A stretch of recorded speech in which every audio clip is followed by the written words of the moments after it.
ಆಕಾಶವಾಣಿ ಮೈಸೂರು. ಋಷಿ ಮನೀಷಿಗಳು ಬಾನುಲಿ ಸರಣಿ. ಲೇಖನ ಡಾ. ಶ್ರೀರಾಮ್ ಭಟ್.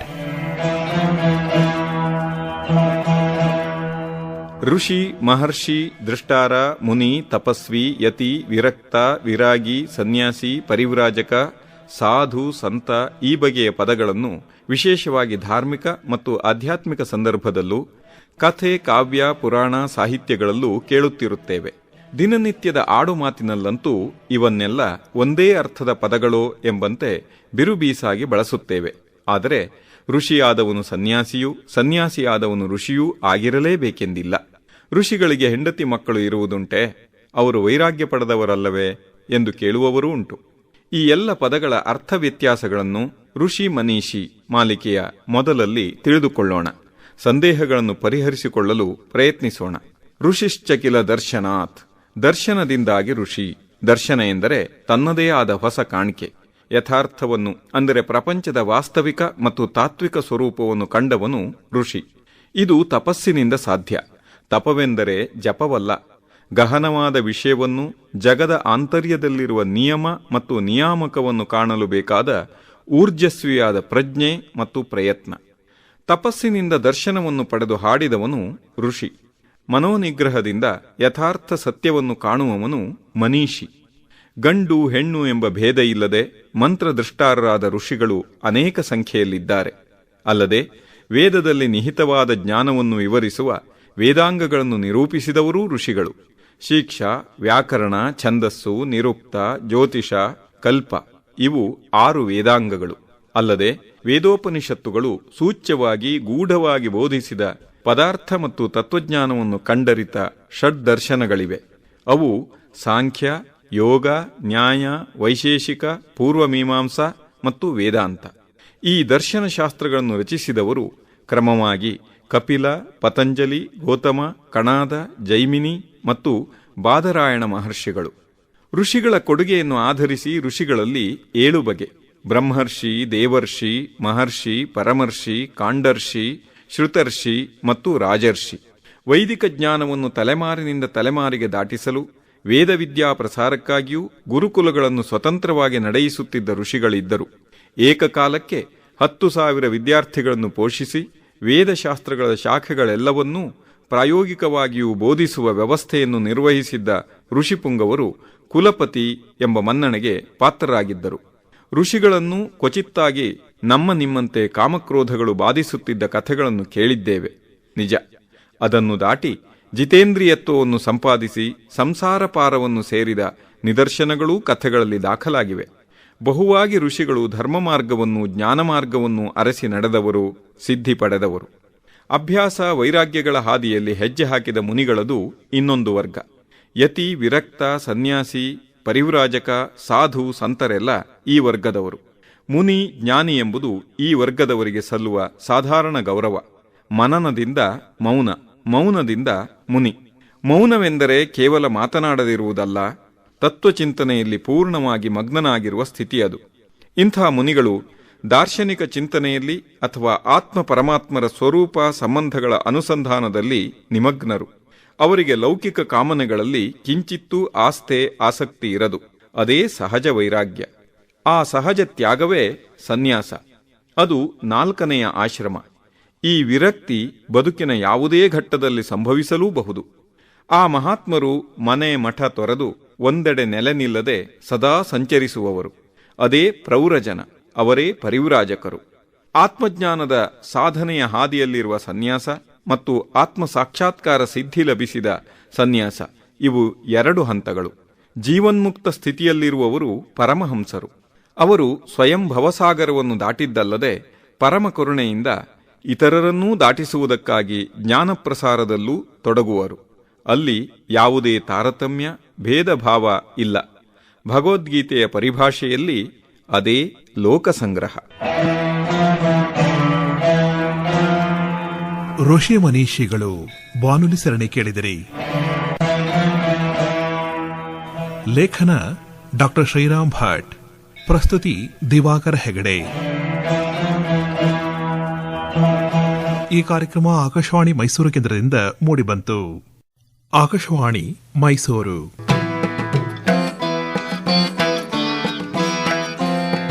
ಋಷಿ ಮನೀಷಿಗಳು ಬಾನುಲಿ ಸರಣಿ.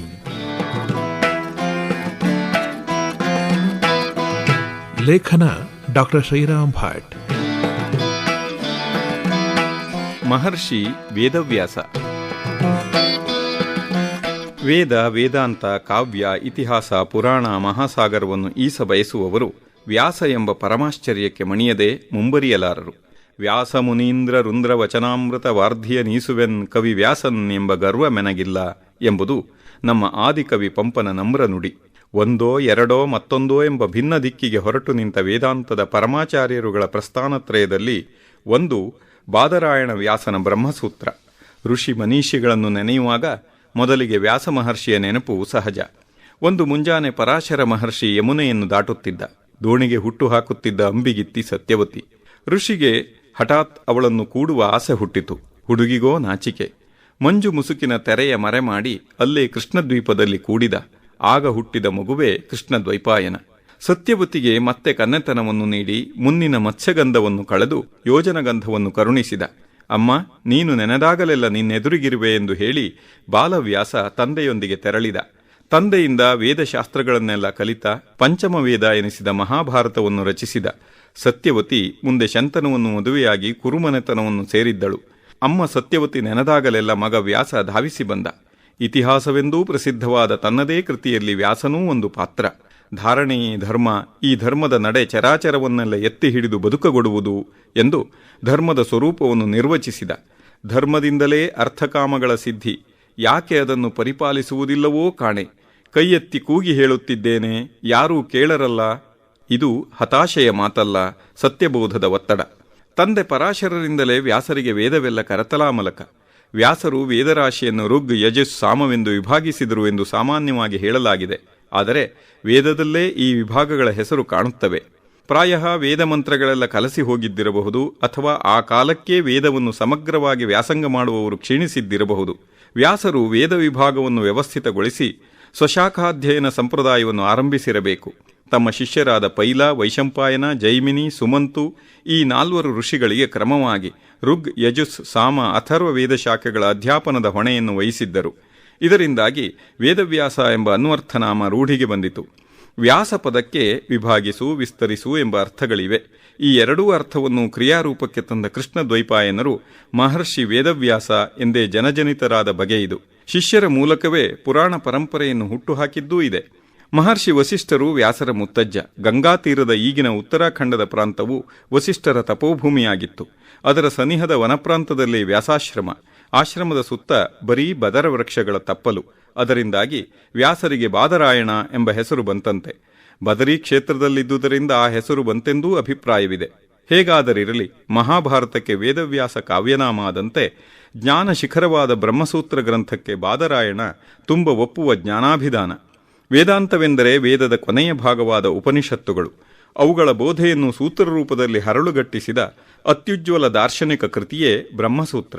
ತತ್ವಜ್ಞಾನ ಅಥವಾ ಆತ್ಮಜ್ಞಾನವೇ ಅದರ ವಸ್ತು. ಪರಮಚೈತನ್ಯ ಪರಬ್ರಹ್ಮವೇ ಸಕಲ ವೇದದ ಪರಮ ತಾತ್ಪರ್ಯ.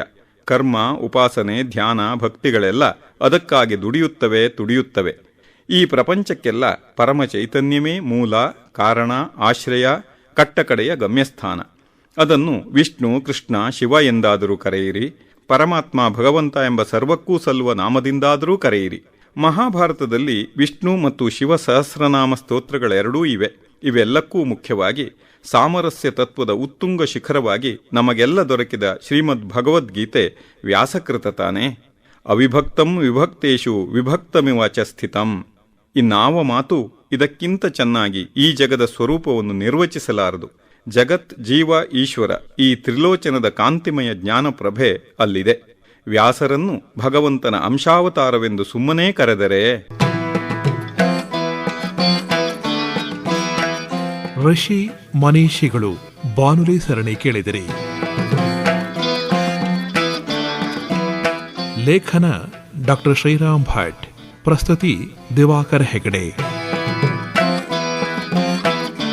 ಈ ಕಾರ್ಯಕ್ರಮ ಆಕಾಶವಾಣಿ ಮೈಸೂರು ಕೇಂದ್ರದಿಂದ ಮೂಡಿಬಂತು. ಆಕಾಶವಾಣಿ ಮೈಸೂರು.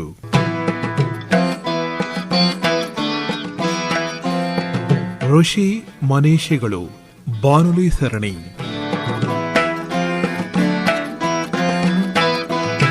ಲೇಖನ ಡಾಕ್ಟರ್ ಶ್ರೀರಾಮ್ ಭಟ್. ವಸಿಷ್ಠ ಮಹರ್ಷಿ. ಮಹರ್ಷಿ ವಸಿಷ್ಠರು ವೇದವ್ಯಾಸರ ಮುತ್ತಜ್ಜ ತಾನೆ. ಇದೊಂದು ವಿರಳವಾದ ವಂಶಾವಳಿ. ವಸಿಷ್ಠ, ಶಕ್ತಿ, ಪರಾಶರ, ವ್ಯಾಸ, ಶುಕ ಈ 5 ತಲೆಮಾರು ಅವಿಚ್ಛಿನ್ನವಾಗಿ ವೇದೋಪನಿಷತ್ತುಗಳನ್ನು ಉಸಿರಾಡಿತು. ಅದಕ್ಕೂ ಹಿಂದೆ ಸಾಕ್ಷಾತ್ ವೇದಪುರುಷ ಚತುರ್ಮುಖ ಅಂದರೆ ವಸಿಷ್ಠರು ಬ್ರಹ್ಮದೇವನ ಮಾನಸಪುತ್ರ. ವಸಿಷ್ಠರಿಗೆ 3 ಜನ್ಮಗಳೆಂದು ಪುರಾಣಗಳು ಹೇಳಿವೆ. ದಕ್ಷಯಜ್ಞದಲ್ಲೊಮ್ಮೆ, ನಿಮಿಯ ಶಾಪದಿಂದೊಮ್ಮೆ ಸಾವು ಸಂಭವಿಸಿತ್ತು. ವಸಿಷ್ಠರು ಊರ್ವಶಿ ಮಿತ್ರಾವರುಣರಿಂದ ಕುಂಭದ ಮೂಲಕ ಜನಿಸಿದರೆಂದು ವೇದವು ಹೇಳಿದೆ. ಋಗ್ವೇದದ 7ನೇ ಮಂಡಲದ ಮಂತ್ರಗಳ ದ್ರಷ್ಟಾರರು ವಸಿಷ್ಠರು, ಅವರ ಶಿಷ್ಯರು ಮತ್ತು ಸಹಯೋಗಿಗಳು. ವಸಿಷ್ಠರ ಮಹಿಮೆಯ ಸ್ತುತಿಯೂ ಇಲ್ಲಿದೆ. ಓ ಬ್ರಹ್ಮಜ್ಞಾನಿ ವಸಿಷ್ಠನೇ, ನೀನು ಅಪ್ಸರೆ ಊರ್ವಶಿಯ ಸಂಕಲ್ಪದಿಂದ ಮಿತ್ರಾವರುಣರ ಮಗನಾಗಿ ಜನಿಸಿದೆ. ಸಕಲ ವೇದರಾಶಿ ನಿನ್ನ ಅಧೀನ. ಇದನ್ನು ಕಂಡು ದೇವತೆಗಳು ನಿನ್ನನ್ನು ಪುಷ್ಕರ ಪರ್ಣದ ಮೇಲಿಟ್ಟು ಗೌರವಿಸಿದರು. ಇನ್ನೊಂದು ಮಂತ್ರ ಹೇಳುತ್ತದೆ, ಮಹಾಮಹಿಮರಾದ ವಸಿಷ್ಠರು ಇತರರ ಜ್ಞಾನಕ್ಕೆ ನಿಲುಕದ ರಹಸ್ಯಭರಿತವಾದ ಸಾವಿರ ಶಾಖೆಯ ಜ್ಞಾನ ಪ್ರಪಂಚವನ್ನು ತಮ್ಮ ಪ್ರಜ್ಞಾನಗಳಿಂದ ಪ್ರವೇಶಿಸಿ ಎಲ್ಲೆಡೆ ಸಂಚರಿಸಿದವರು. ಜಗನ್ನಿಯಾಮಕನಾದ ಯಮದೇವನು ಪಸರಿಸಿದ ಜನ್ಮಾದಿ ಪ್ರವಾಹವನ್ನು ಪ್ರವೇಶಿಸಿದವರು. ಶ್ರುತಿ ಹೇಳುವಂತೆ ಪೃಥ್ವಿ, ವಾಯು ಮುಂತಾದ ಸಂಪನ್ಮೂಲವು ವಸು ಉಳ್ಳವನು ವಸಿಷ್ಠ. ಅಲ್ಲದೆ ವಸು ಎಂಬ ದೇವತೆಗಳ ವಶದಲ್ಲಿದ್ದು ದೇಹವನ್ನು ಅಣುಪ್ರಮಾಣಕ್ಕೆ ತಗ್ಗಿಸಬಲ್ಲವನು ವಶಿಷ್ಠ ಅಥವಾ ವಸಿಷ್ಠ. ವಸಿಷ್ಠರ 7 ಜನ ಮಕ್ಕಳೂ ಕೂಡ ಬ್ರಹ್ಮರ್ಷಿಗಳಾಗಿದ್ದರು.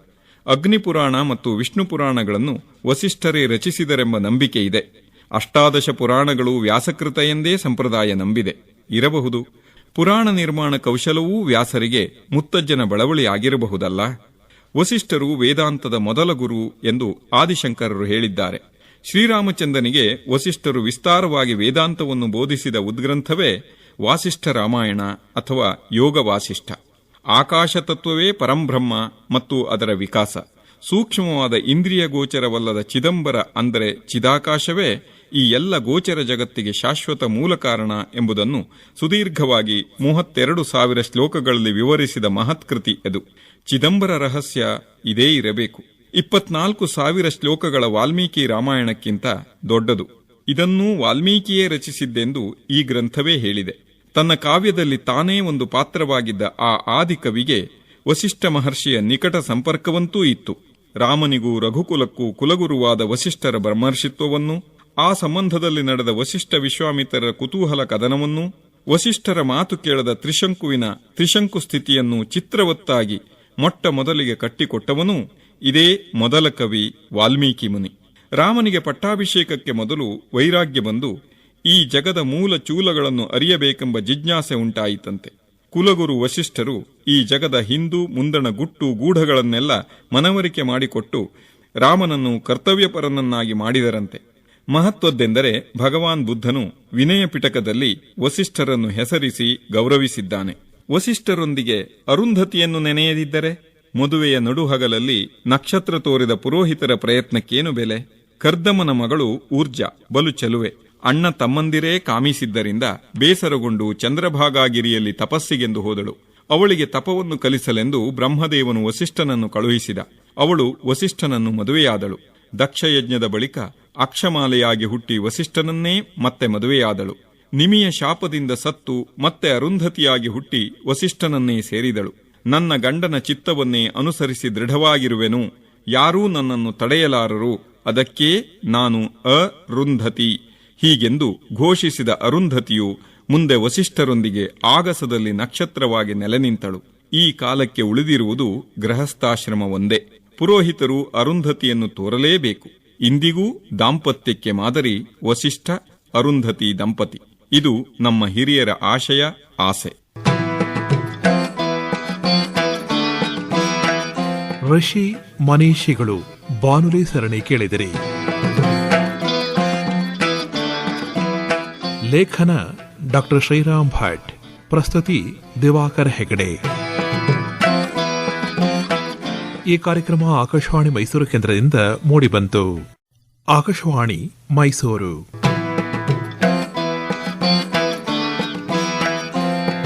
ಋಷಿ ಮನೀಷಿಗಳು.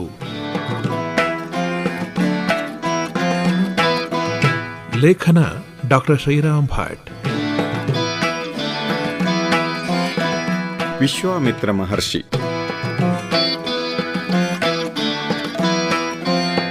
ವಿಶ್ವಾಮಿತ್ರ ಗಾಯತ್ರಿ ಮಂತ್ರದ ದೃಷ್ಟಾರ. ದಿನ ಬೆಳಗಾದರೆ ಗ್ಯಾಜೆಟ್ಗಳಲ್ಲಿ ಧಿಯೋ ಯೋ ನಃ ಪ್ರಚೋದಯಾತ್ ಗಾಯತ್ರಿ ಮಂತ್ರ ಮೊಳಗುತ್ತಿರುತ್ತದೆ. ಇದು ಗದ್ದಲದ ಯುಗ. ಬೇಕೋ ಬೇಡವೋ ಎಲ್ಲಕ್ಕೂ ಹಾಡು ಕುಣಿತ. ಮನದೊಳಗೆ ಮೊಳಗುವುದು ಮಂತ್ರ. ಮನನಾನ್ ಮಂತ್ರ. ಅದು ಮೌನದ ಧ್ಯಾನ ಸ್ಥಿತಿ.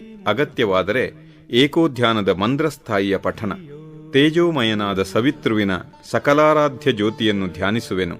ಅದು ನಮ್ಮ ಅಂತಃಪ್ರಜ್ಞೆಯನ್ನು ಪ್ರಚೋದಿಸಲಿ. ಗಾಯತ್ರಿಯ ಸರಳ ಅರ್ಥ ಇದು. ಬೆಳಗಿನ ಬ್ರಾಹ್ಮೀಕಾಲ ಬರುತ್ತಿದ್ದಂತೆ ಚರಾಚರವೆಲ್ಲ ಮೈಮುರಿದೇಳುತ್ತದೆ. ಅಂತಶ್ಚೈತನ್ಯದ ಹೊನಲು ಒಳಗೂ ಹೊರಗೂ ಹರಿಯುತ್ತದೆ. ವಿಶ್ವಕ್ಕೇ ವಿದ್ಯುತ್ ಸಂಚಾರ. ಸವಿತಾ ಎಂದರೆ ಸಕಲವನ್ನು ಪ್ರಸವಿಸುವ ಸೂರ್ಯ. ಅದಕ್ಕೆಂದೇ ಆತ ಚೈತನ್ಯ ರಶ್ಮಿ, ಲೋಕಮಿತ್ರ. ದೇವ ಅಂದರೆ ಪ್ರಕಾಶಮಯ. ಅನಾದಿ ಕಾಲದಿಂದಲೂ ಸೂರ್ಯನು ನಮ್ಮ ಕಣ್ಣಿಗೆ ಕಂಡ ದೇವರು. ಆ ಮಹಾಬೆಳಕಿನ ಬಸಿರಲ್ಲಿ ಮಣ್ಣಿನ ಕಣ್ಣಿಗೆ ಕಾಣದ, ಆದರೆ ಎಂದಿಗೂ ಬರಿದಾಗದ ಚೈತನ್ಯ ಶಕ್ತಿ ಇದೆ. ಅದೇ ನಿಜದ ದೇವರು ಅಥವಾ ದೇವರ ನಿಜ. ಜ್ಞಾನಿಗಳು ಸೂರ್ಯಾರಾಧನೆಯ ಮೂಲಕ ಸಾಕ್ಷಾತ್ಕರಿಸಿಕೊಳ್ಳುವ ಪರತತ್ವ, ಪರಂ ಬ್ರಹ್ಮ ಅದೇ. ಅಲ್ಲಿ ಬೇಕಾದದ್ದು ಅಂತಃಪ್ರಜ್ಞೆ, ಅಂತಶ್ಚಕ್ಷು. ರಾಜನಾದ ಗಾಧಿಪುತ್ರ ಕೌಶಿಕನಿಗೆ ಸವಾಲಾದದ್ದು ಅದು. ಅದನ್ನೆದುರಿಸುವ ಹಾದಿಯಲ್ಲಿ ವಸಿಷ್ಠರೊಡನೆ ಸೆಣಸಿದ, ತಪ್ಪಿಸಿದ, ತಪಗೈದ, ಅಪ್ಸರೆಯ ತೆಕ್ಕೆಗೆ ಬಿದ್ದು ತಪ್ಪಿಸಿಕೊಂಡು ಜಗಸುತ್ತಿದ. ಕಾಮ, ಕ್ರೋಧ, ಲೋಭ, ಮೋಹ, ಮದ, ಮಾತ್ಸರ್ಯ ಈ ಅರಿಷಡ್ ವರ್ಗಗಳನ್ನು ದಾಟಿದ. ಗಾಯತ್ರಿ ಮಂತ್ರದಿಂದ ಅಂತಃಪ್ರಜ್ಞೆಯನ್ನು ಸಿದ್ಧಿಸಿಕೊಂಡು ಬ್ರಹ್ಮರ್ಷಿಯಾದ. ಗಾಯತ್ರಿ ಛಂದಸ್ಸು, ದೇವತೆ ಸವಿತೃ. ವಾಸ್ತವವಾಗಿ ಇದು ಸಾವಿತ್ರಿ ಮಂತ್ರ. ಆದರೆ ಗಾಯತ್ರಿ ಮಂತ್ರ ಎಂದೇ ಪ್ರಸಿದ್ಧ. ಗಾಯತ್ರಿಯನ್ನೇ ಸಾವಿತ್ರಿ ಮಂತ್ರವೆಂದು ಅನುಧ್ಯಾನಿಸಬೇಕು ಎಂದು ಉಪನಿಷತ್ತು ಹೇಳಿದೆ. ಛಾಂದೋಗ್ಯವು ಉದ್ಗೀತೋಪಾಸನೆಯ ಸಂದರ್ಭದಲ್ಲಿ ಗಾಯತ್ರಿ ಛಂದಸ್ಸಿನ ಮಹತ್ವವನ್ನು ಕೊಂಡಾಡಿದೆ. ಯಜುಸ್, ಸಾಮ, ಅಥರ್ವ ವೇದಗಳ ಆರಂಭ ಗಾಯತ್ರಿ ಛಂದಸ್ಸಿನ ಮಂತ್ರದಿಂದಲೇ ಆಗಿದೆ. 8 ಅಕ್ಷರಗಳುಳ್ಳ 3 ಪಾದಗಳ ಗಾಯತ್ರಿಯನ್ನು ವೇದವು ಛಂದಸಾಂ ಮಾತಾ ಎಂದು ಸ್ತುತಿಸಿದೆ. ಬುದ್ಧದೇವನ ಮಾತಿನಲ್ಲಿ ಸಾವಿತ್ರಿ ಛಂದಸೋ ಮುಖಂ. ವಿಶ್ವ, ಅಮಿತ್ರ ಈ 2 ಪದಗಳು ಸೇರಿ ವಿಶ್ವಾಮಿತ್ರ ಅಂದರೆ ಜಗದ ಶತ್ರು ಎಂದರ್ಥವೇ? ಛೇ, ಉಂಟೇ ಇಲ್ಲಾದರೂ. ಅದು ವಿಶ್ವಪದಕ್ಕೆ ಒದಗಿದ ದೀರ್ಘ ಅಷ್ಟೇ. ಮಹರ್ಷಿ ಪಾಣಿನಿಯ ವ್ಯಾಕರಣವೂ ಅದನ್ನು ಒಪ್ಪಿ ವಿಶ್ವಸ್ಯ ಮಿತ್ರಂ, ಜಗದ ಗೆಳೆಯ ಎಂದೇ ಹೇಳಿತು. ಮಹಾಸಿದ್ಧಿ ಪಡೆದ ಹೆಸರನ್ನು ಜನ ಉಚ್ಚರಿಸುವಾಗ ಆದರ ಆಶ್ಚರ್ಯಗಳಿಂದ ಎಳೆದು ಹೇಳಿ ವಿಶ್ವ ಆಗಿರಬಹುದು. ಪಾಣಿನಿ ಅದನ್ನು ಒಪ್ಪಿಕೊಳ್ಳಲು ರೂಢಿ ಪ್ರಾಶಸ್ತ್ಯವೂ ನಿರುಕ್ತಕಾರರಾದ ಯಾಸ್ಕಾಚಾರ್ಯರು ವಿಶ್ವಾಮಿತ್ರ ಸರ್ವಮಿತ್ರ ಎಂದು ಗೌರವಿಸಿರುವುದೂ ಕಾರಣ ಇರಬಹುದು. ವಿಶ್ವಾಮಿತ್ರನು ರಾಜ ಸುದಾಸನಿಗೆ ವಿಪಾಟ್, ಶತುದ್ರಿ ನದಿಗಳಿಂದಾದ ಸಂಕಟವನ್ನು ಕಳೆದ ಕಥೆ ಋಗ್ವೇದದಲ್ಲಿದೆ. ರಾಜಸ ಸ್ವಭಾವದ ಕ್ಷತ್ರಿಯ ವಿಶ್ವಾಮಿತ್ರನ ಬದುಕು ಬಣ್ಣ ಬಣ್ಣಗಳ ಕಥೆಗಳ ಖಜಾನೆ. ಕಾಮನೆಗಳನ್ನೆಲ್ಲ ಕರೆಯಬಲ್ಲ ಹಸುವನ್ನು ವಸಿಷ್ಠನಿಂದ ಕಸಿದುಕೊಳ್ಳಲಾಗಲಿಲ್ಲ. ಅದರಿಂದಾಗಿ ಈರ್ಷೆ, ಮತ್ಸರ, ಮೇಲಾಟ ಮೊದಲಿಟ್ಟಿತು. ಗೋ ಪದಕ್ಕೆ ಜ್ಞಾನ ಎಂಬ ಅರ್ಥವೂ ಉಂಟು. ಅಧಿಕಾರ, ಪದವಿಗಳನ್ನು ಕಸಿದುಕೊಳ್ಳಬಹುದು.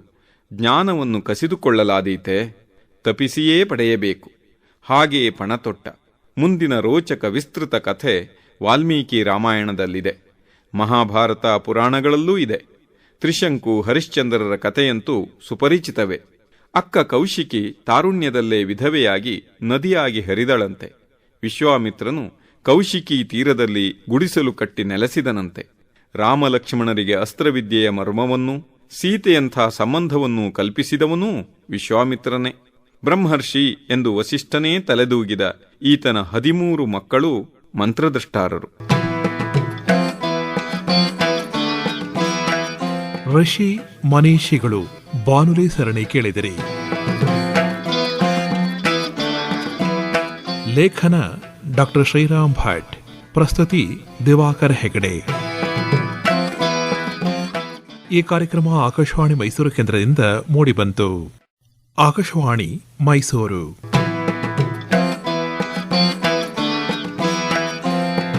ಋಷಿ ಮನೀಷಿಗಳು. ಲೇಖನ ಡಾಕ್ಟರ್ ಶ್ರೀರಾಮ್ ಭಟ್. ಕಾವ್ಯರ್ಷಿ ವಾಲ್ಮೀಕಿ. ವಾಲ್ಮೀಕಿ ಋಷಿಯೇ ಕವಿಯೇ, ಋಷಿಯೂ ಹೌದು ಕವಿಯೂ ಹೌದು. ಋಷಿಯಲ್ಲದವನು ಕಾವ್ಯ ರಚಿಸಲಾರ. ಕಾಣಿಕೆಯಿಂದ ತಾನೇ ಋಷಿ. ನಾನ್ ಋಷಿ ಕುರುತೆ ಕಾವ್ಯಂ ಋಷಿಶ್ಚಕಿಲ ದರ್ಶನಾತ್ ಎಂಬ ಮಾತಿದೆ. ಕ್ರಾಂತದರ್ಶಿ ಕವಿಹಿ ಎನ್ನುವುದು ಆಚಾರ್ಯ ಶಂಕರರು ನೀಡಿದ ನಿರ್ವಚನ. ಹಿಂದು ಇಂದು ಮುಂದಣದನ್ನೆಲ್ಲ ಕಾಣಬಲ್ಲವನು ಕವಿ ಎಂಬುದು ಶಂಕರರ ಮಾತಿನ ಅರ್ಥ. ಇಂಥ ನಿರ್ವಚನಕ್ಕೆ ಇಂದಿಗೂ ಮಹೋನ್ನತ ಮಾದರಿ ಆದಿಕವಿ ವಾಲ್ಮೀಕಿ. ವೇದೋಪಬ್ರಹ್ಮಣ ಅಂದರೆ ವೇದವನ್ನು ವಿಸ್ತರಿಸಿ ಅರ್ಥೈಸಿಕೊಳ್ಳುವುದೇ ರಾಮಾಯಣ ನಿರ್ಮಿತಿಯ ಉದ್ದೇಶ ಎಂದವನು ವಾಲ್ಮೀಕಿ. ಅಭ್ಯುದಯವು ಬದುಕಿನ ಬಹುದೊಡ್ಡ ಮೌಲ್ಯ. ಧರ್ಮದ ನೆಲೆಗಟ್ಟಿನಲ್ಲಿ ಅರ್ಥಕಾಮಗಳನ್ನು ಸಾಧಿಸುವುದೇ ಅಭ್ಯುದಯ. ಕುಟುಂಬ ಮತ್ತು ಸಾಮೂಹಿಕ ಬದುಕನ್ನು ಬಹುದೊಡ್ಡ ಮೌಲ್ಯವಾಗಿ ರಾಮಾಯಣವು ನಿರೂಪಿಸಿದೆ. ಅದರ ವಿಘಟನೆ ಅಪಮೌಲ್ಯ. ಮೌಲ್ಯ ಅಪಮೌಲ್ಯಗಳು ಮುಖಾಮುಖಿಯಾಗಿ ಪ್ರೇಮ ವೈರಗಳ ರೂಪದಲ್ಲಿ ಇಲ್ಲಿ ಮೂರ್ತಗೊಂಡಿವೆ. ನದಿಯ ತೀರದ ಮರವೊಂದರ ಮೇಲೆ ಗಂಡು ಹೆಣ್ಣು ಜೋಡಿ ಹಕ್ಕಿಗಳ ಸರಸ ಸಲ್ಲಾಪ. ಲಲ್ಲೆ. ಚೂಪಾದ ಬಾಣವೊಂದು ತೂರಿ ಬಂದು ಗಂಡು ಹಕ್ಕಿಯನ್ನು ಕೊಂದು ಕೆಡವಿತು. ಹೆಣ್ಣು ಹಕ್ಕಿಯು ಚೀರಿ ಆಕ್ರಂದಿಸಿತು. ವಾಲ್ಮೀಕಿ ಅಲ್ಲೇ ನದಿಯಲ್ಲಿ ಮೀಯಲೆಂದು ಇಳಿದಿದ್ದ. ಭಾವದೀಪ್ತ ಕವಿಯ ಶೋಕವು ಶ್ಲೋಕವಾಗಿ ರಾಮಾಯಣದುದ್ದಕ್ಕೂ ಅನುರಣಿಸಿತು. ವಾಲ್ಮೀಕಿಯ ಕಣ್ಣಲ್ಲಿ ಬೇಟೆಗಾರ ವೈರನಿಲಯ.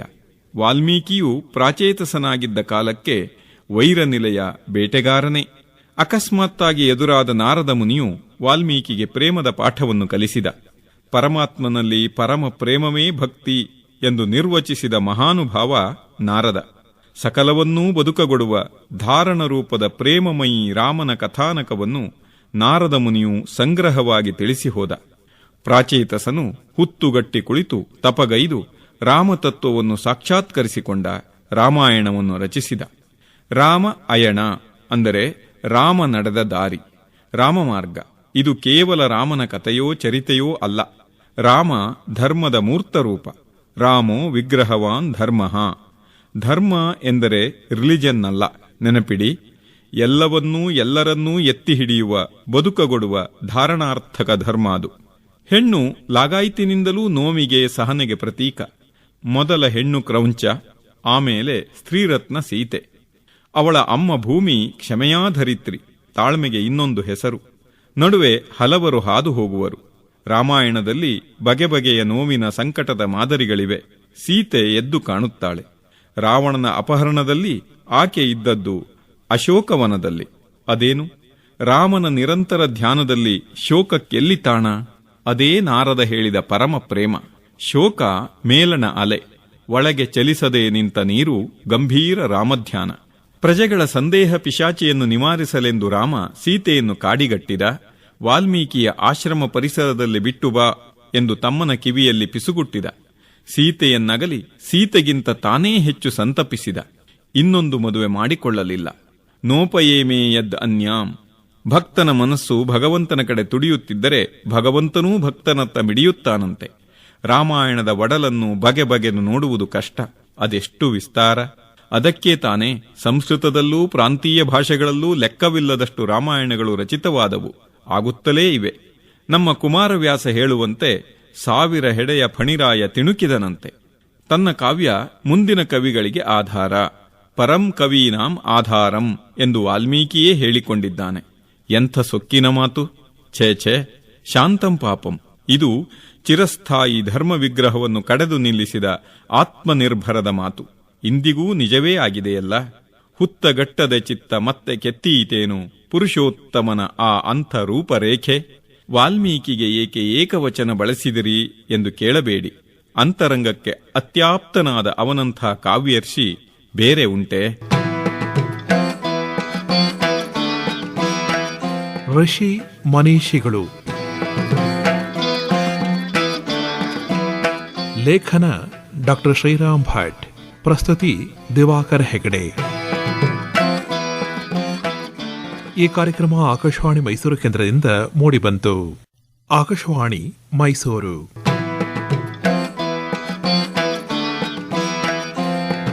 ಋಷಿ ಮನೀಷಿಗಳು.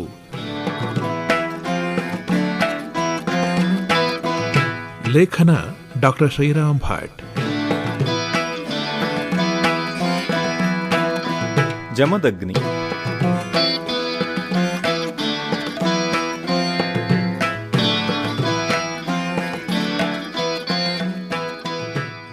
ನರ್ಮದೆಯ ತೀರ. ಋಷಿಯೊಬ್ಬ ಸ್ವಾಧ್ಯಾಯ ಮಗ್ನ. ಕಡು ಬೇಸಿಗೆಯ ಬಿರುಬಿಸಿಲು. ಋಷಿ ಕೋಪದಿಂದ ಸೂರ್ಯನತ್ತ ಬಾಣಗಳನ್ನೆಸೆದ.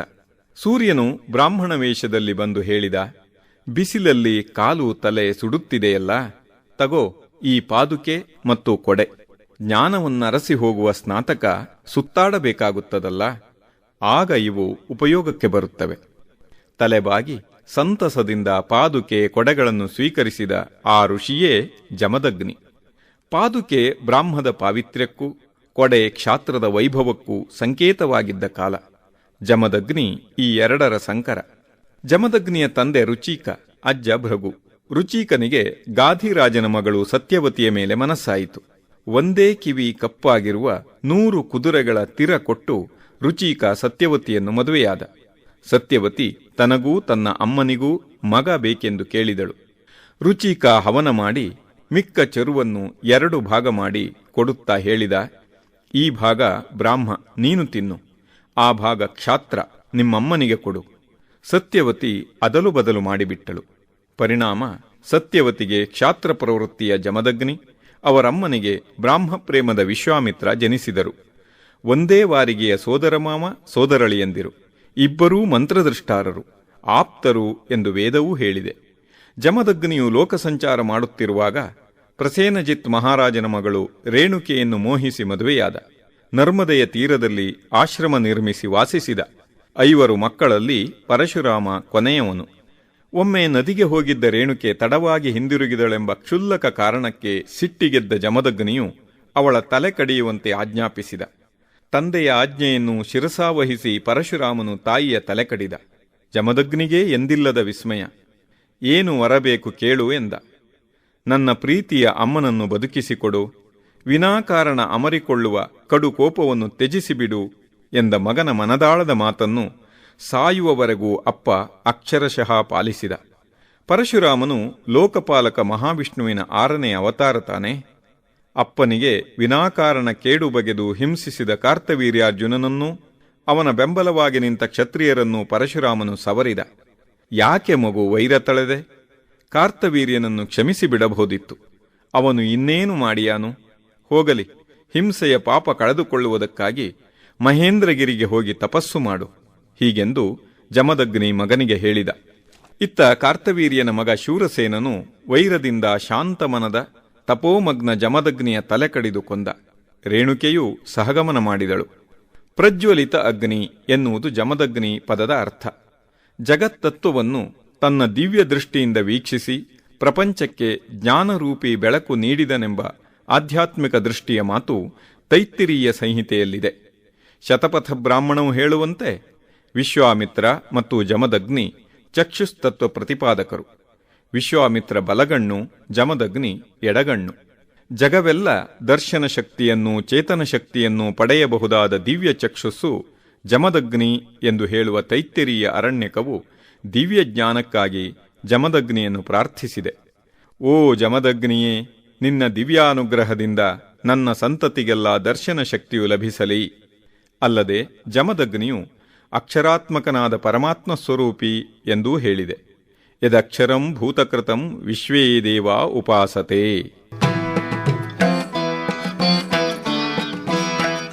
ಋಷಿ ಮನೀಷಿಗಳು ಬಾನುಲಿ ಸರಣಿ ಕೇಳಿದಿರಿ. ಲೇಖನ ಡಾಕ್ಟರ್ ಶ್ರೀರಾಮ್ ಭಟ್. ಪ್ರಸ್ತುತಿ ದಿವಾಕರ್ ಹೆಗಡೆ.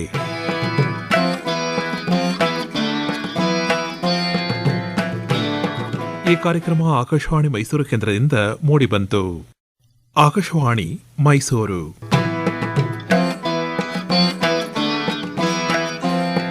ಋಷಿ ಮನೀಷಿಗಳು.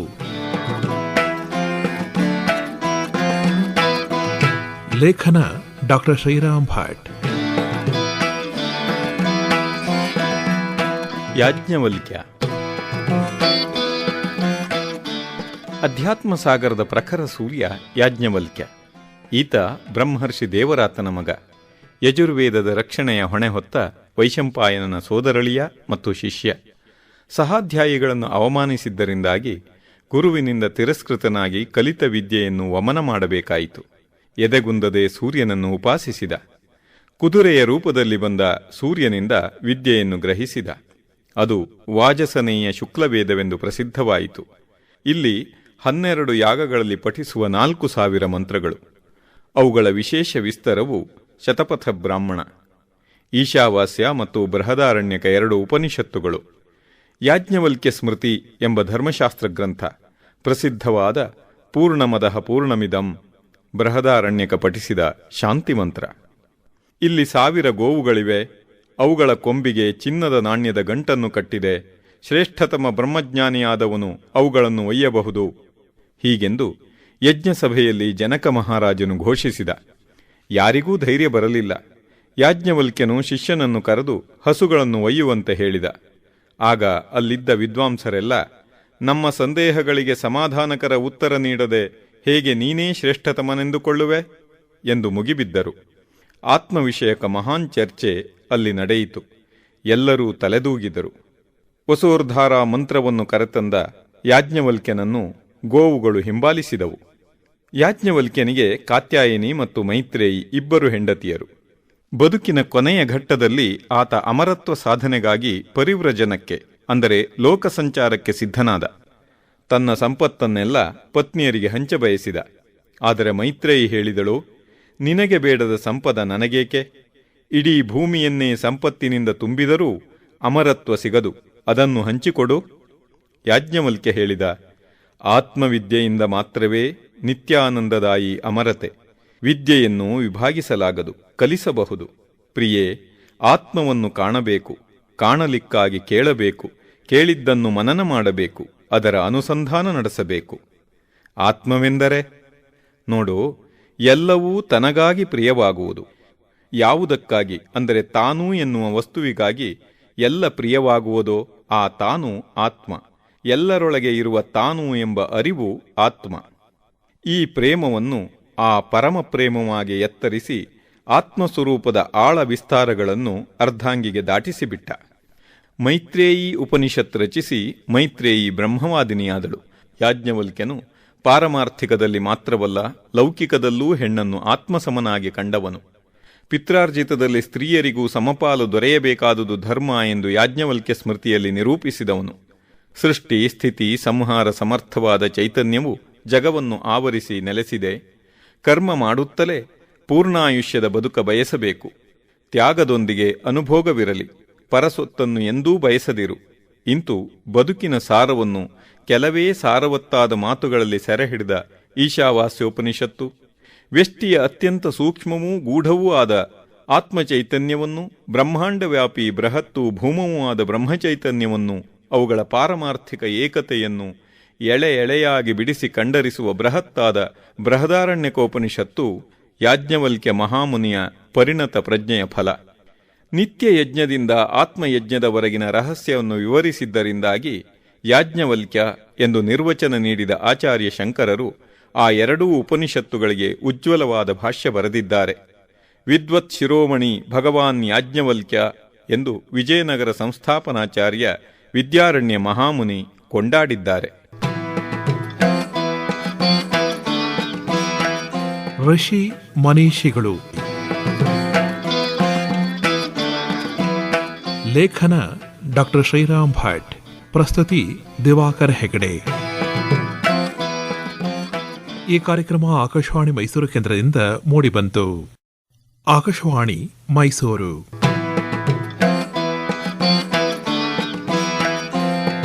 ಋಷಿ ಮನೀಷಿಗಳು.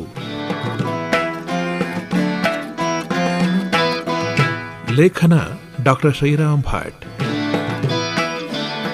ಭರದ್ವಾಜ, ಭಾರದ್ವಾಜರು. ಭರದ್ವಾಜ ಮತ್ತು ಭಾರದ್ವಾಜ ಪದಗಳಲ್ಲಿ ಒಂದೇ ಪುಟ್ಟ ವ್ಯತ್ಯಾಸ, ಭ ಹಾಗೂ ಭ. ಪರವಾಗಿಲ್ಲ, ಹೇಗೂ ನಡೆಯುತ್ತೆ ಎನ್ನೋಣವೇ? ಇಲ್ಲ. ಭರದ್ವಾಜನ ಮಕ್ಕಳು ಭಾರದ್ವಾಜರು. ಅಪ್ಪ ಮಕ್ಕಳು ಸೇರಿಕೊಂಡೇ ಮಂತ್ರದರ್ಶನವನ್ನು ಹಾಡಿದರು. ಅಂಗಿರಸನು ಬ್ರಹ್ಮದೇವನ ಮಾನಸಪುತ್ರ, ಅವನ ಸುತ ದೇವಗುರುವಾದ ಬೃಹಸ್ಪತಿ. ಬೃಹಸ್ಪತಿಯ ಮಗನೇ ಭರದ್ವಾಜ. ಅಂಗೀರಸರ ನಡುವೆ ವಿಶೇಷವಾಗಿ ಪ್ರಶಂಸಿತನಾದವನು ಈ ಭರದ್ವಾಜ.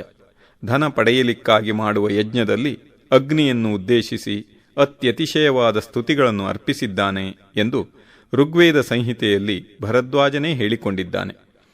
ಭರದ್ವಾಜನ ಮಕ್ಕಳು ಸುಹೋತ್ರ, ಶುನಹೋತ್ರ, ನರ, ಶಂಯು, ಗರ್ಗ, ರುಜಿಶ್ವ ಮತ್ತು ಪಾಯು ಹಾಗೂ ವಂಶದವರು ಭಾರದ್ವಾಜರು. ಭರದ್ವಾಜ ಹಾಗೂ ಭಾರದ್ವಾಜರು ಸೇರಿಕೊಂಡು ಅಗ್ನಿ, ಇಂದ್ರ, ಸೂರ್ಯ, ವಿಶ್ವದೇವ, ಗೋತತ್ವಗಳನ್ನು ದರ್ಶಿಸಿದ್ದಾರೆ. ಅದಕ್ಕಾಗಿ 6ನೆಯ ಮಂಡಲವನ್ನು ಭರದ್ವಾಜ ಮಂಡಲ ಎಂದೂ ಕರೆಯಲಾಗಿದೆ. ಭರದ್ವಾಜನು ಅಭ್ಯಾವರ್ತಿ ಎಂಬ ರಾಜನ ಗ್ರಹ ಪುರೋಹಿತ.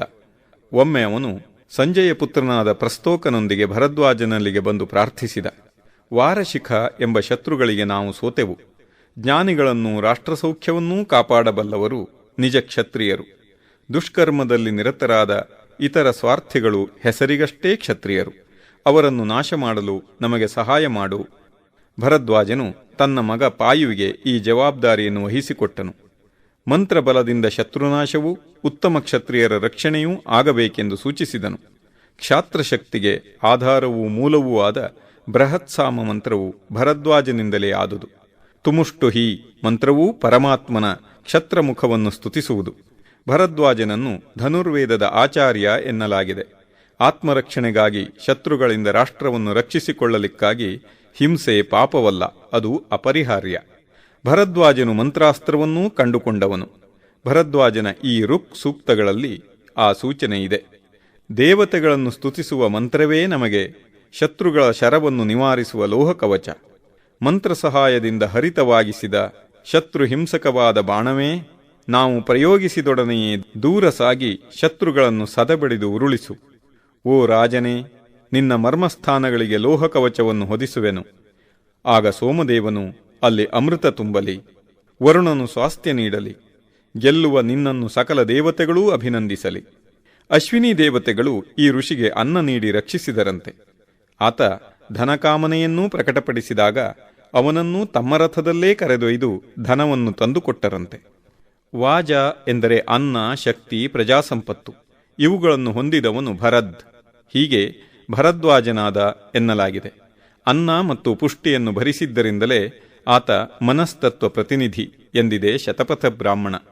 ಆದಿತ್ಯನಿಗೂ ಚಂದ್ರನಿಗೂ ಮನಸ್ಸಿನೊಂದಿಗೆ ತಾದಾತ್ಮ್ಯವಿದೆ ಎಂದು ಅವನ ಋಗ್ಮಂತ್ರವು ಪ್ರತಿಪಾದಿಸಿದೆ. ಆದಿತ್ಯ ಮತ್ತು ಚಂದ್ರ ಒಂದೇ ತತ್ವ ಎಂದು ಸಾಯಣಾಚಾರ್ಯರು ಸ್ಪಷ್ಟಪಡಿಸಿದ್ದಾರೆ. ಭರದ್ವಾಜನು ತುಂಬ ದೀರ್ಘಕಾಲ ಬದುಕಿದ ಅತಿಶ್ರೇಷ್ಠ ತಪಸ್ವಿ ಎಂದು ಐತರೇಯ ಅರಣ್ಯಕ ಹೇಳಿದೆ. ಇದಕ್ಕೆ ಪೂರಕವಾಗಿ ತೈತ್ತರೀಯ ಬ್ರಾಹ್ಮಣದಲ್ಲಿ ಒಂದು ಕತೆ ಇದೆ. ಭರದ್ವಾಜನು ಕೇವಲ ವೇದಾಧ್ಯಯನ ಮಾಡುತ್ತಲೇ 3 ಜನ್ಮ ಕಳೆದನಂತೆ. ನಿನಗೆ 4ನೆಯ ಜನ್ಮ ಕೊಟ್ಟರೆ ಏನು ಮಾಡುವೆ ಎಂದು ಅಲ್ಲಿಗೆ ಬಂದ ಇಂದ್ರ ಕೇಳಿದನಂತೆ.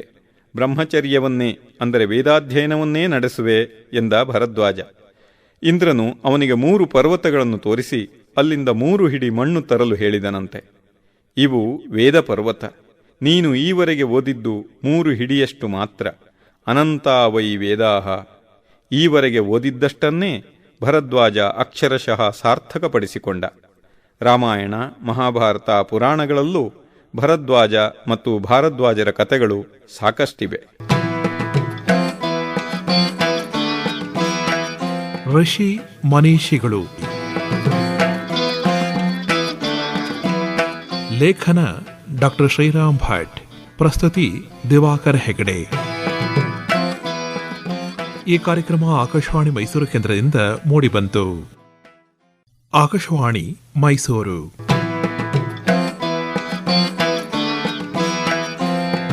ಋಷಿ ಮನೀಷಿಗಳು.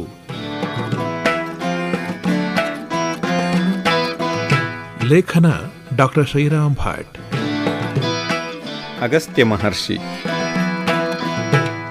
ಋಗ್ವೇದದ ಮೊದಲ ಮಂಡಲದ ಋಷಿತಾರೆಗಳ ಆಗಸದಲ್ಲಿ ಹೊಳೆಹೊಳೆಯುವ ನಕ್ಷತ್ರ ಅಗಸ್ತ್ಯ.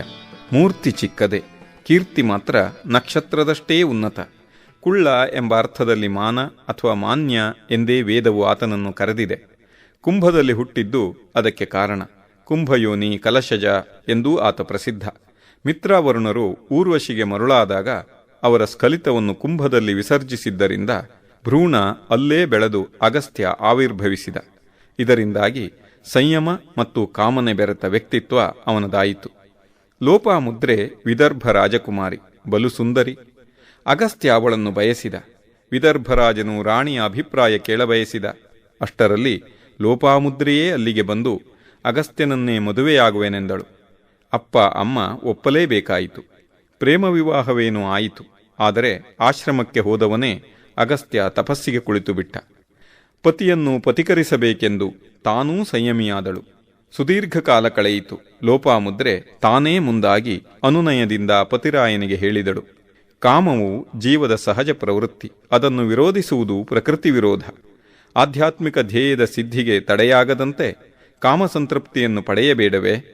ಸಂಯಮವೇ ಬದುಕಿನ ಪರಿಪೂರ್ಣ ಗುರಿಯಲ್ಲ, ಅದು ದಾರಿಯಷ್ಟೇ. ಸಂಯಮದ ಬದುಕನ್ನು ನಡೆಸಿದ ಪ್ರಾಚೀನ ಋಷಿಗಳೆಲ್ಲ ದಾಂಪತ್ಯ ಸುಖವನ್ನು ಅನುಭವಿಸಿದವರೇ. ಅದರಿಂದ ಅವರ ಋತಾತ್ಮಕ ಜೀವನಕ್ಕೆ ಕುಂದು ಉಂಟಾಗಲಿಲ್ಲ. ಅಗಸ್ತ್ಯನಿಗೆ ಅರಿವಾಯಿತು. ಋಗ್ವೇದದ ಈ ಸಂವಾದ ತುಂಬ ಕಾವ್ಯಮಯ. ತಪಸ್ಸು ಮತ್ತು ಕಾಮನೆಗಳ ದಾಂಪತ್ಯವನ್ನು ಉಭವು ವರ್ಣವು ನಡೆಸುತ್ತಲೇ ಮಂತ್ರದೃಷ್ಟಾರರಾದರು. ಒಮ್ಮೆ ಆಕಾಶದಲ್ಲಿ ಇಂದ್ರ ಮರುತ್ತರ ವಾಗ್ವಾದವನ್ನು ಅಗಸ್ತ್ಯನು ಗ್ರಹಿಸಿದ. ಅವರಿಗೆ ಹವಿಸ್ಸನ್ನು ಅರ್ಪಿಸಿ ವಿವಾದಕ್ಕೆ ಪರಿಹಾರವನ್ನು ಸೂಚಿಸಿದ. ಇಂದ್ರ ಮರುತ್ ಮತ್ತು ಅಶ್ವಿನಿ ದೇವತೆಗಳನ್ನು ಕುರಿತು ತಪಗೈದು ಆ ದೇವತೆಗಳ ಲೋಕೋಪಕಾರಕ ಸ್ವರೂಪದ ಬಗೆಯನ್ನು ಬಣ್ಣಿಸುವ ಸೂಕ್ತಿಗಳಿಂದ ಸ್ತುತಿಸಿದ. ಈ ಋಷಿಕೆಯರು ಕಂಡುಕೊಂಡ ಸೂಕ್ತಗಳು 18, ಮಂತ್ರಗಳು 200ಕ್ಕೂ ಹೆಚ್ಚು. ವೈಷ್ಣವ, ಶಾಕ್ತ, ಶೈವಾಗಮ ತಂತ್ರಗಳ ತ್ರಿಮುಖಿ ಅಗಸ್ತ್ಯ. ಹಯಗ್ರೀವರೂಪಿ ವಿಷ್ಣುವು ಅಗಸ್ತ್ಯನಿಗೆ ಲಲಿತಾ ಸಹಸ್ರನಾಮವನ್ನು ಬೋಧಿಸಿದ ಸಂಗತಿ ಬ್ರಹ್ಮಾಂಡ ಪುರಾಣದಲ್ಲೂ, ರಾಮನಿಗೆ ಆದಿತ್ಯ ಹೃದಯವನ್ನು ಉಪದೇಶಿಸಿದ ವಿವರ ರಾಮಾಯಣದಲ್ಲೂ ಇವೆ. ಟಿಬೇಟಿನ ಮಹಾಸಿದ್ಧ ಶೈವಪಂಥದ ಪ್ರಭಾವವು ತಮಿಳಿನಲ್ಲಿದೆ. ಅಲ್ಲಿ ಅಗಸ್ತ್ಯನನ್ನು ಸಿತ್ತರ್ ಅಂದರೆ ಸಿದ್ಧರು ಎಂದು ಕರೆಯಲಾಗಿದೆ. ವಿಂಧ್ಯ ಪರ್ವತವು ಮೇರುವಿಗಿಂತ ಎತ್ತರಕ್ಕೆ ಬೆಳೆಯಲು ಹೋಗಿ ಸೂರ್ಯಚಂದ್ರರ ದಾರಿಗೆ ಅಡ್ಡ ಬಂದು ಲೋಕಸ್ಥಿತಿ ಅಸ್ತವ್ಯಸ್ತ. ದೇವತೆಗಳ ಕೋರಿಕೆಯ ಮೇರೆಗೆ ವಿಂಧ್ಯದ ಗುರು ಅಗಸ್ತ್ಯ ಅಲ್ಲಿ ಬಂದಾಗ ಶಿಷ್ಯ ತಲೆಬಾಗಿದ. ಪ್ರೀತಿಯಿಂದ ಶಿಷ್ಯನ ತಲೆನೇವರಿಸಿ, ನಾನು ಮರಳಿ ಬರುವವರೆಗೆ ಹೀಗೆ ತಲೆಬಾಗಿಯೇ ಇರು ಎಂದು ಹೇಳಿ ಹೋದ ಋಷಿ ತಿರುಗಿ ಬರದೆ ದಕ್ಷಿಣ ದೇಶದಲ್ಲೇ ನೆಲೆಸಿದ. ಶಿವ ಗಿರಿಜೆಯರ ಕಲ್ಯಾಣ ಮಹೋತ್ಸವಕ್ಕೆ ಪ್ರಪಂಚದ ದೇವತೆಗಳೆಲ್ಲ ಆಗಮಿಸಿದ್ದರಂತೆ. ಆ ಭಾರಕ್ಕೆ ಭೂಮಿಯ ಸಮತೋಲನ ತಪ್ಪಿ ಕೈಲಾಸ ಮೇಲಕ್ಕೆ ನೆಗೆಯಿತಂತೆ, ಕನ್ಯಾಕುಮಾರಿ ಕೆಳಗಿಳಿಯಿತಂತೆ. ಶಿವ ಕೂಡಲೇ ಅಗಸ್ತ್ಯರನ್ನು ಕರೆದು ದಕ್ಷಿಣಕ್ಕೆ ಹೋಗಿ ಭೂ ಸಮತೋಲನ ಸಾಧಿಸುವಂತೆ ಹೇಳಿದನಂತೆ. ವಿಂಧ್ಯೆಯ ಸ್ತಂಭನಗೈದ ಕಾಲಕೇಯರ ನಾಶಕ್ಕೆ ಕಡಲ ಒಡಲನ್ನೇ ಹೀರಿದ ಅಗಸ್ತ್ಯನು ಪ್ರೀತಿಯಿಂದ ಪಾಂಡ್ಯರಾಜನಿಗೆ ಅಶ್ವಮೇಧ ಯಾಗವನ್ನು ಮಾಡಿಕೊಟ್ಟನು ಎಂದು ಕಾಳಿದಾಸ ಮಹಾಕವಿ ರಘುವಂಶದಲ್ಲಿ ಹೇಳಿದ್ದಾನೆ. ದಕ್ಷಿಣ ದೇಶದೊಡನೆ ವಿಶೇಷವಾಗಿ ತಮಿಳು ಸಾಹಿತ್ಯ ಸಂಸ್ಕೃತಿಗೆ ಅಗಸ್ತ್ಯನ ಕೊಡುಗೆ ಇದೆ ಎನ್ನುವುದನ್ನು ಇಂಡಾಲಜಿ ಪರಿಣತ ಇಸ್ರೇಲಿ ವಿದ್ವಾಂಸ ಡೇವಿಡ್ ಶುಲ್ಮನ್ ತಮ್ಮ ತಮಿಳು ಎಂಬ ಕೃತಿಯಲ್ಲಿ ನಿರೂಪಿಸಿದ್ದಾರೆ. ಶ್ರೀಲಂಕಾ, ಇಂಡೋನೇಷಿಯಾ, ಜಾವಾಗಳಲ್ಲೂ ಅಗಸ್ತ್ಯನು ನಡೆದಾಡಿದ ಸಾಹಿತ್ಯಿಕ ಸಾಂಸ್ಕೃತಿಕ ಕುರುಹುಗಳಿವೆ. ಅಗಸ್ತ್ಯನಿಗೆ ಸಂಗೀತ, ಶಿಲ್ಪ, ಯುದ್ಧ, ಲಿಪಿವಿದ್ಯೆಗಳಲ್ಲೂ ಪರಿಣತಿ ಇತ್ತೆನ್ನುವುದಕ್ಕೆ ಸಾಹಿತ್ಯಕ ಆಧಾರವಿದೆ. ಇಂಡೋನೇಷಿಯಾದಲ್ಲಿ ತ್ರಿಶೂಲಧಾರಿ ಮೂರ್ತಿ ಹಾಗೂ ಶ್ರೀರಂಗಂನ ರಂಗನಾಥಸ್ವಾಮಿ ದೇಗುಲದ ಶೇಷರಾಯ ಮಂಟಪದಲ್ಲಿ ವೀಣಾಪಾಣಿ ವಿಗ್ರಹಗಳಿರುವುದು ವಿಶೇಷ. ಋಷಿ ಮನೀಷಿಗಳು. ಲೇಖನ ಡಾಕ್ಟರ್ ಶ್ರೀರಾಮ್ ಭಟ್. ಪ್ರಸ್ತುತಿ ದಿವಾಕರ್ ಹೆಗಡೆ. ಈ ಕಾರ್ಯಕ್ರಮ ಆಕಾಶವಾಣಿ ಮೈಸೂರು ಕೇಂದ್ರದಿಂದ ಮೂಡಿಬಂತು. ಆಕಾಶವಾಣಿ ಮೈಸೂರು.